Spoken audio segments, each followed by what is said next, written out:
La filosofía. 1. Etimología de la palabra. Si nos atenemos a la etimología de la palabra, la filosofía es muy fácil de definir, es el amor a la sabiduría. El término sabiduría sofía, a su vez, significó primitivamente la habilidad manual en un arte cualquiera, designó después la habilidad en bellas artes, música, poesía, y, finalmente, el saber en general, con un claro matiz de excelencia. Los términos sabio y sofista fueron mucho tiempo sinónimos. Un sofista era, pues, un hombre que sobresalía en un arte, o un hombre sabio. Más adelante, dicho término se aplicó preferentemente al maestro en elocuencia, arte eminentemente útil en la democracia ateniense. Finalmente, tomó el sentido peyorativo conservado hasta nuestros días. En Atenas, durante el siglo V, un sofista es un maestro de retórica que maneja con habilidad argumentos capciosos, que se jacta de lograr el triunfo de cualquier tesis, que corrompe la juventud, y que, para colmo, se hace pagar sus lecciones, procedimiento este que, a los ojos de los griegos, era deshonroso e indigno de un hombre honrado. En latín, sapientia procede de sapere, tener el paladar delicado, tener buen gusto, y, en un sentido más amplio, ser un buen conocedor, juzgar acertadamente en cualquier dominio. De este modo, equivale al concepto griego de sabiduría, un saber superior al término medio. Digamos, pues, como primera aproximación, que la filosofía es el amor o la búsqueda de un saber eminente. Historia de la palabra.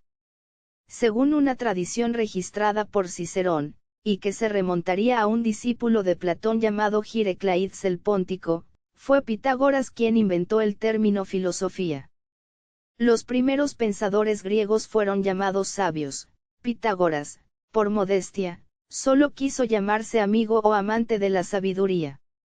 El texto de Cicerón a que nos referimos se encuentra en las Tusculanas, omnes qui in rerum contemplatione studia ponebant, sapientes iti abebantur iti nominabantur, id que orum nornenus que ade Pythagorae manabita etatem, quem, ut scribit auditor Platonis Pantiques Girocleides, vir doctus in primis, pliuntem ferunt venice, eunque cum Leonte, principi pliaciorum, docte iti copiose diceruisse quaedam, cuius ingenium iti eloquentiam cum admiratus esset Leon, quae vice exio uqua maxima arte. Confideret, atium, artem quideinse sirenuyum, sedes y philosophum. Aristóteles no habla en absoluto de esta tradición, a pesar de hallarse en condiciones de conocerla, él, que fue discípulo de Platón durante 20 años. Pero afirma por su parte algo enteramente parecido, invocando el testimonio del poeta Simónides. Se puede estimar con razón que la posesión de la sabiduría es algo más que humano.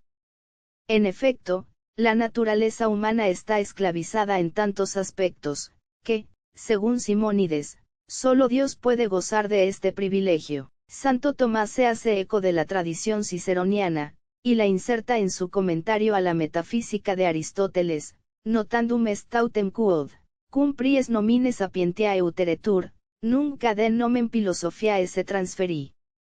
Nam pro eodem accipiuntur. Cum enim antiqui studia sapientae insistentes, sophistae, id est sapientes, vocarentur, Pythagoras interrogatus quid se esse profiteretur, noluit se sapientem nominare sicut sui antecessores, quia praesumptuosum vide batur esse, sed ve secavit se philosophum, id est amatorem sapientiae. Iti ex inde nomen sapientis immutatum est in nomen philosophi, iti nomen sapientiae in nomen philosophiae.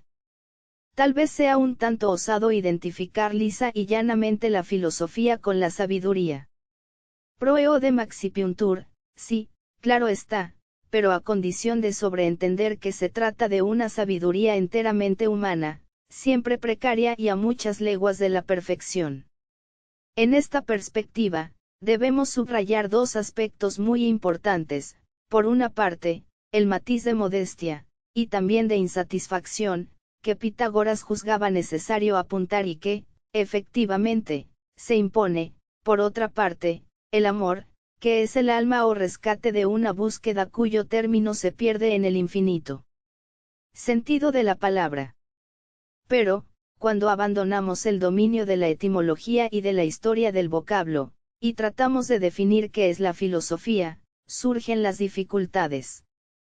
Proceden no tanto de la variedad de acepciones que el término sabiduría ha sufrido a lo largo de la historia, como de la profunda evolución que ha registrado en el seno mismo de la corriente aristotélico-tomista. En primer lugar, Santo Tomás no podía admitir la concepción aristotélica. Para Aristóteles, en efecto, la sabiduría suprema es la metafísica. Pero, para un pensador cristiano, existe una sabiduría infinitamente superior, la teología, fundada en la revelación y en la fe, por la que el hombre participa de la misma sabiduría de Dios. Se impone, pues, la precisión de que la filosofía es la sabiduría adquirida por las solas luces de la razón natural. Por lo demás, Aristóteles nada hubiera objetado a este respecto, ya que así la entendía él, habida cuenta de que no tenía ni la más somera idea de un modo de conocimiento sobrenatural, trascendente a la razón. Existe otra dificultad. Un filósofo tomista tampoco puede, en nuestros días, atenerse al concepto aristotélico tomista de sabiduría, ya que ésta englobaba casi la totalidad uno del saber racional, física, matemáticas y metafísica. Ahora bien, del Renacimiento a esta parte, las ciencias se han desarrollado y diversificado infinitamente y, lo que es más importante aún, se han separado, a menudo con violencia, de la filosofía.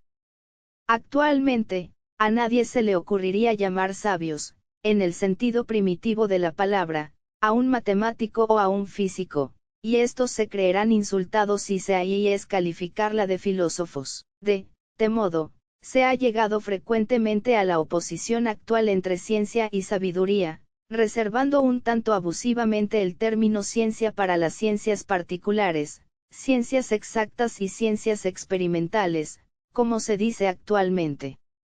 Este hecho ha inducido a precisar que la filosofía es la búsqueda de una explicación del universo por las causas, principios o razones líltimas, en el sentido de que no es posible ir más allá de dichas razones. Pero esta precisión fue ya formulada explícitamente por Santo Tomás. La sabiduría, dice, considera las causas primeras, la ciencia se detiene en las causas segundas o próximas. Así pues, se conserva a fidelidad no ya únicamente a espíritu sino también a la letra del tomismo, al distinguir entre ciencias y filosofía. El único cambio registrado consiste en extender el ámbito de las ciencias particulares más allá de las fronteras que Santo Tomás les había asignado. Creemos, pues a fin de cuentas, que la definición de filosofía comúnmente aceptada por la escuela tomista contemporánea, es plenamente satisfactoria. Dicha definición reza así: la filosofía es el conocimiento de todas las cosas por sus razones últimas, adquirido con la sola luz de la razón natural cognitio rerum omnium per altissimas causas, sola rationis lumine comparata. Si se nos permite adentramos inmediatamente en los arcanos del vocabulario técnico, diremos que el universo es el objeto material de la filosofía, y que las causas últimas constituyen su objeto formal. Esto significa que la filosofía se interesa por todo lo que es, pero en cuanto comprehensibel por sus causas supremas, estas últimas son, pues, su objeto propio y principal. Semejante definición de la filosofía nos parece válida para todas las filosofías. No cabe duda de la existencia de grandes divergencias acerca de la naturaleza de los principios que ellas proponen. Para unas, por ejemplo la de Marx, es la materia; para otras, como la de Hegel, es el espíritu; y para otras aún, la sabiduría Spinoza, etc. Pero poco importa aquí que una filosofía sea materialista, idealista o panteísta, ya que siempre tiende a explicar el universo por sus causas supremas. Tal vez el único sistema de pensamiento excluido por esta definición sea el escepticismo, que hace consistir la sabiduría en la duda respecto de todas las cosas. Pero, dado que enseña las razones del dudar y puesto que las reduce a unos capítulos principales, también cabría admitir que el escepticismo busca las razones últimas de las cosas. La filosofía como sabiduría. 1. Descripción de la sabiduría. Cuando Aristóteles quiere precisar una noción, parte siempre del sentido corriente de las palabras, a saber, de la opinión común. Así se conduce en los comienzos de la metafísica en lo referente a la noción de sabiduría. Nosotros estimamos que en toda empresa los arquitectos son más zainos que los obreros manuales, porque conocen las razones del trabajo, mientras que los últimos trabajan sin saber lo que hacen. No es la habilidad práctica la que hace ser más sabio, sino la comprensión y el conocimiento de las causas. Señalemos, pues, los juicios emitidos comúnmente acerca de lo que es el sabio. Aristóteles recoge 6 rasgos característicos que Santo Tomás, en su comentario, expone como sigue: 1. Poseer la ciencia de todas las cosas, sin que para ello sea necesario conocer cada cosa en concreto, que por lo demás es imposible. Coten muniter orones accipimus sapientem maxime sire omnia, sicutium deset, non quod habeat notitiam de omnibus singularibus, o que nim est impossibile cum singularia sint infinita, et infinita intellectu comprehendi non possint. 2. A lograr el conocimiento de cosas difíciles por medio de la penetración de su inteligencia. 3. Obtener, respecto de lo que se conoce, la mayor certeza posible. 4. Ser capaz de hallar las causas en toda cuestión estudiada, y, en consecuencia, ser capaz de enseñarla. Iundicimus maya y sapientem in omniscientia, qui potest assignare causas cuius libet quaesiti, iti peroc docere, n39. 5. Buscar el saber por sí mismo, y no por sus resultados prácticos. 6. Ser capaz de ordenar, en la doble acepción de la palabra, poner orden y dar órdenes. Sapientem, secundum omnem opinionem, non debet ordinaria bealio, sed ipsum potius alios ordinare, n. 42. Reuniendo estos diversos rasgos, obtenemos una descripción de lo que es el sabio, ex quibus omnibus potest quaedam descriptio sapientiae formari, utea il sapiens dicatur quicit omnie, etiam difficilia, per certitudinem iti causam, ipsum sire propter sequaerens, alios ordinans iti persuadens, NU 43. Se trata, por así decir, de un simple bosquejo de descripción y no de una definición de la sabiduría, y Santo Tomás se muestra muy circunspecto. Quaedam sapientiae descriptio, dice.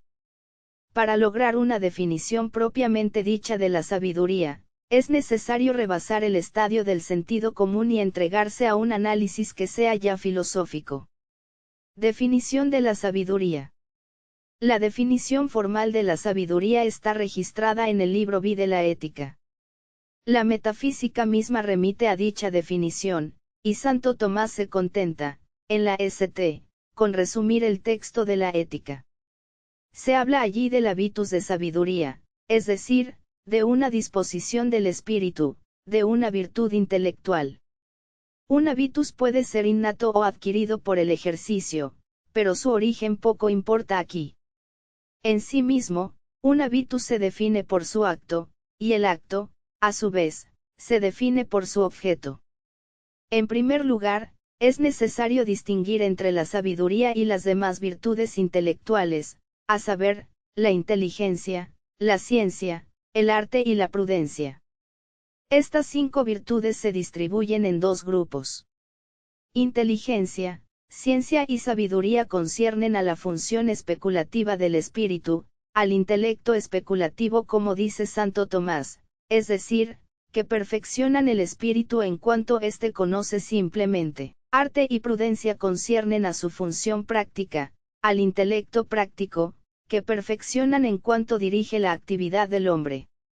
La inteligencia como habitus, no como facultad, es el conocimiento de los primeros principios de la demostración, principios que son indemostrables y que, por lo demás, no necesitan de demostración alguna porque son evidentes, digamos, brevemente, que la inteligencia es el conocimiento de las verdades evidentes. La ciencia es el conocimiento de las conclusiones de la demostración, es decir, el conocimiento de las verdades demostradas. La sabiduría es la consideración de las causas primeras. El arte literalmente, la técnica es la aplicación de la razón a la fabricación de objetos, en pocas palabras, recta ratio factibilium. La prudencia es la aplicación de la razón a la dirección de los actos humanos cuya sede radica en la voluntad, recta ratio agibiliunt. Consideremos ahora con mayor atención la sabiduría. Encontraremos aquí todos los rasgos indicados más arriba, pero en una síntesis en la que cada uno ocupa su lugar y es, de algún modo, deducido. Porque el primer rasgo de la sabiduría, el único verdaderamente esencial, consiste en que la sabiduría tiene por objeto las causas primeras, sapientia consideren causas primas. Esta definición implica, en primer lugar, que la sabiduría, temada en la pureza de su esencia, es teórica o especulativa. Su finalidad estriba en la contemplación de las causas primeras. No se propone ninguna aplicación práctica, ninguna utilidad. Es, como diríamos hoy, desinteresada. Lo que no es óbice, claro está, para que la sabiduría proporcione un gozo inmenso, de gozo de conocer, de comprender, considerado por Aristóteles como el bien supremo del hombre.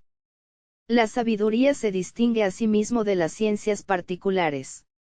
No solo porque éstas, tal como su nombre indica, se aplican a un campo limitado, a una pequeña parcela del universo, sino, sobre todo, porque no se remontan más allá de las causas segundas o próximas. En lenguaje moderno, diríamos que explican los fenómenos mediante el recurso a otros fenómenos, y se abstienen rigurosamente de abordar todo lo que es experimentable o calculable. Media, pues, una diferencia de orden entre las ciencias y la filosofía. Este último punto merece ser subrayado, ya que esta entraña consecuencias importantes. La primera es que la explicación científica de un hecho no desvaloriza en absoluto su explicación filosófica. La filosofía no es, pues, la síntesis de las verdades adquiridas por las ciencias en un momento dado, como pretendía Kant, y menos aún la prolongación de una ciencia particular a base de hipótesis verificables. Como hace Teilhard de Chardin. En el primer caso, se compila una enciclopedia de conocimientos científicos. En el segundo, no se cultivan ya ni la ciencia ni la filosofía, sino el mito o la poesía. Por otra parte, debemos añadir inmediatamente que la inversa es también verdad. La explicación filosófica de un hecho no desvaloriza en absoluto su explicación científica. Tal es la razón por la que la especulación filosófica carece de valor y de interés para el científico, lo que es perfectamente justo, desde su punto de vista, claro está. Lo único que cabe exigir de él es que no pretenda, además, que su punto de vista es el único válido y que las ciencias ofrecen una respuesta a todas las preguntas que pueda plantearse un hombre. Esta actitud es propia de una mentalidad cierificia, muy difundida ciertamente, pero que nada tiene de científica. Por esto, el hombre moderno, prisionera de las ciencias positivas y más o menos tentado de cientifismo, reprocha de buen grado a la edad inedia el haber preterido la investigación científica y haber consagrado todo su ardor y esfuerzo a la teología y a la filosofía. Es un hecho que no vamos a discutir. Indicaremos simplemente que, tal vez, la sabiduría es más importante para el hombre que todas las ciencias reunidas e incluso supuestamente acabadas. Tercera consecuencia, habida cuenta de una diferencia de orden entre la sabiduría y las ciencias, es completamente inútil la pretensión de introducir en filosofía el método de una ciencia particular, so pretexto de haber triunfado admirablemente en su dominio propio. Y, sin embargo, esta ha sido la tentación constante y la tentativa incesantemente renovada de la filosofía moderna. Para Descartes, la sigda modo era la matemática, para Kant, la física de Newton; para Kant, la sociología que acababa de fundar; para Bergson, la psicología de introspección en la que era un maestro; para Brumvik, la física matemática. Todos han querido renovar la filosofía modelándola según el parámetro de una ciencia, sin percatarse de que el método de una ciencia únicamente es válido para dicha ciencia. Que la sabiduría sea trascendente a las ciencias, significa entre otras cosas que sus procedimientos no son idénticos, y que se la quebranta si se adoptan métodos que conducen a otros fines. Volvamos, pues, a la sabiduría. Sapientia considera y causas primas. Esta definición implica otra idea más, no formalmente explicitada pero fácilmente deducible, a saber, que la noción de sabiduría es analógica. La sabiduría, en efecto, implica grados y puede ser más o menos perfecta. A modo de primera aproximación, digamos con Santo Tomás que es posible distinguir entre varias sabidurías relativas, secundum quid, y la sabiduría pura y simple, simpliciter. Las primeras consideran las causas últimas en un dominio determinado, por ejemplo, la naturaleza, o la vida. La segunda considera las causas absolutamente primeras y, en consecuencia, absolutamente universales. De hecho, la sabiduría simpliciter es la metafísica, y la causa absolutamente primera de todo el universo es Dios. Por esto, Aristóteles estaba en lo cierto cuando juzgaba la sabiduría, contemplación de Dios, como el bien supremo del hombre. Pero, a pesar de su acierto, no lo dijo todo ni mucho menos, ya que el conocimiento filosófico de Dios solo aporta al hombre un débil destello de la felicidad. Debemos subrayar, por otra parte, que la sabiduría simpliter no es simple, como podría dar a entender la palabra, sino, al contrario, muy compleja. Estrictamente hablando, es la contemplación de la causa suprema del universo. Pero implica una parte de inteligencia, en el sentido más arriba indicado, en cuanto capta, formula y defiende los primeros principios evidentes que presiden toda clase de demostración.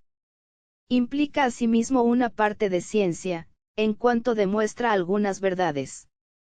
La razón de ello estriba en que las causas primeras no son evidentes, particularmente Dios, que ni lo es en cuanto a su existencia ni en cuanto a su naturaleza. Por esto, antes de contemplarlo, para contemplarlo, es necesario que se establezcan algunos razonamientos. Para hablar de un modo enteramente formal, diremos que, a nuestro juicio, solo la contemplación de Dios es sabiduría, y que todos los pasos de la razón que preparan y siguen a esta contemplación obstante, construyen Santo ciencia. Tomás Integra la inteligencia y la ciencia en la sabiduría, en la medida en que ellas contribuyen a la finalidad de esta. Sapientia in quantum dicit verum ser que principia est intellectus, in quantum autem site aquae ex principiis coneluduntur est scientia. Distingitur autem a scientia communiter sumpta propteres ninentiam quarte abet inter alias essentias, est in virtus quaedam omnium scientiarum. Finalmente, el sabio es capaz de ordenar porque conoce las causas primeras. Tal es la función reguladora de la sabiduría. No se trata de su esencia sino de una de sus propiedades, quizá la primera de ellas, puesto que Santo Tomás la eleva a la altura de una especie de principio, incesantemente repetido por él, sapieniis est ordinare. Sin embargo, esto mismo obliga a plantear de nuevo el problema. Porque lo propio del sabio es ordenar porque el sabio conoce las causas. No hay otra respuesta.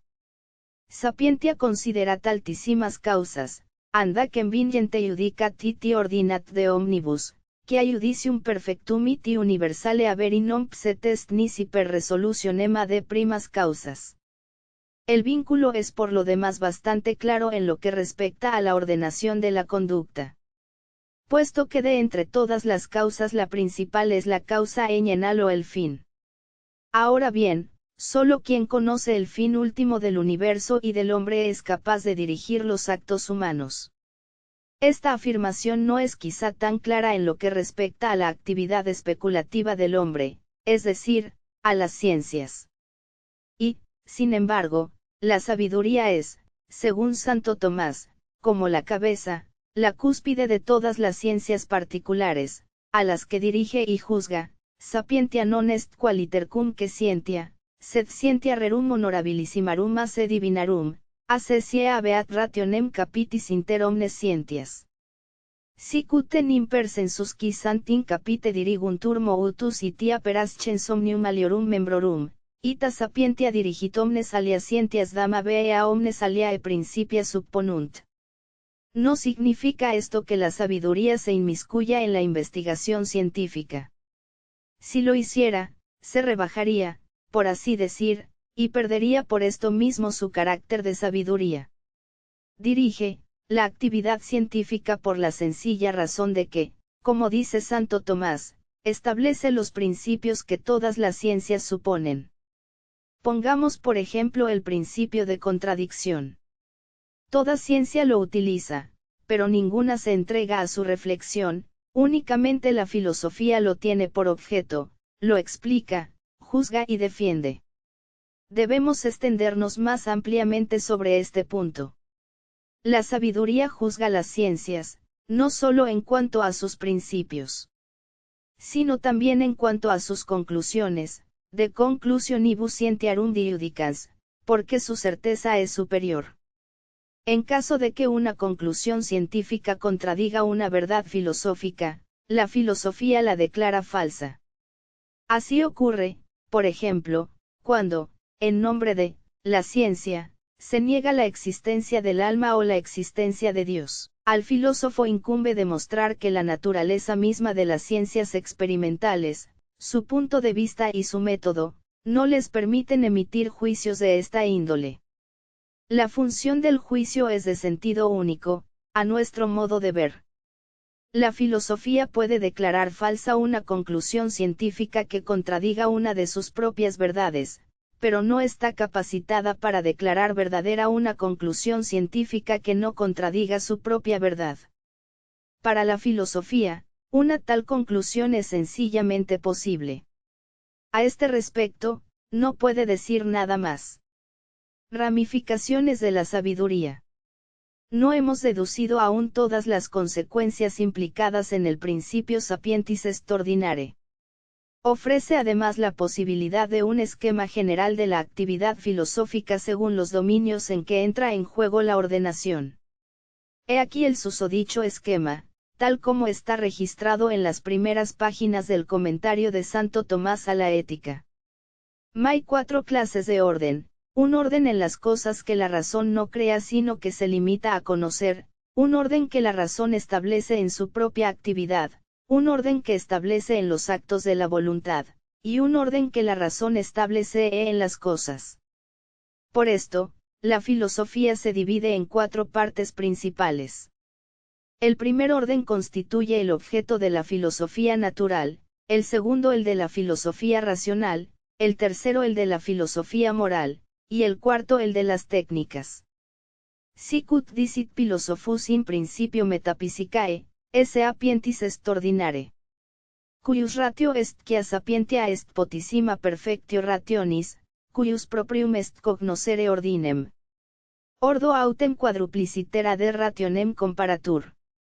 Est enim quidam ordo quem ratio non facit sed salem considerat, sic ut est ordo rerum naturalium, alius est ordo quem ratio considerando facit in proprio actu, putacum ordinal conceptus usade in visem, iti signa conceptum quae sant voce significativae. Tertius autem est ordo quem ratio considerando facit in oup rationibus voluntatis. Quartus autem est ordo quem ratio considerando facit in exterioribus rebus quarum ipsa est causa, sic ut in arca iti domo. Iti quia consideratio rationis per habitum perficitur, secundum hous diversos ordines quos proprie ratio considerat, sant diversae scientiae. Nama de philosophiam naturalem pertinet considerare ordinem rerum quem ratio humana considerat sed non facit, ita quod sub naturali philosophia cor apprehendamus iti metaphysicam. Ordo autem quem ratio facitin proprio actu pertinet ad rationalem philosophiam, cuius est considerare ordinem partium orationis ad invisem, iti ordinem principiorum ad invisem iti ad conclusiones. Ordo autem actionum voluntariarum pertinet ad considerationem moralis philosophiae. Ordo autem quem ratio considerando facitin rebus exterioribus constitutis per rationem humanam, pertinet ad artes mechaniques. Este texto exige algunas aclaraciones. En primer lugar, la expresión filosofía natural debe ser entendida, no en su sentido estricto filosofía de la naturaleza o física, sino en un sentido más amplio ya que engloba la metafísica y quizá la matemática, a la que no se alude. En segundo lugar, la filosofía racional no es otra cosa que la lógica, por lo que esta última forma parte integrante de la filosofía. Finalmente, las artes mecánicas están a su vez integradas en la filosofía, hecho que no debe sorprendernos demasiado, habida cuenta de que la sabiduría implica una serie de grados y que un arquitecto es un sabio si lo comparamos con un obrero manual.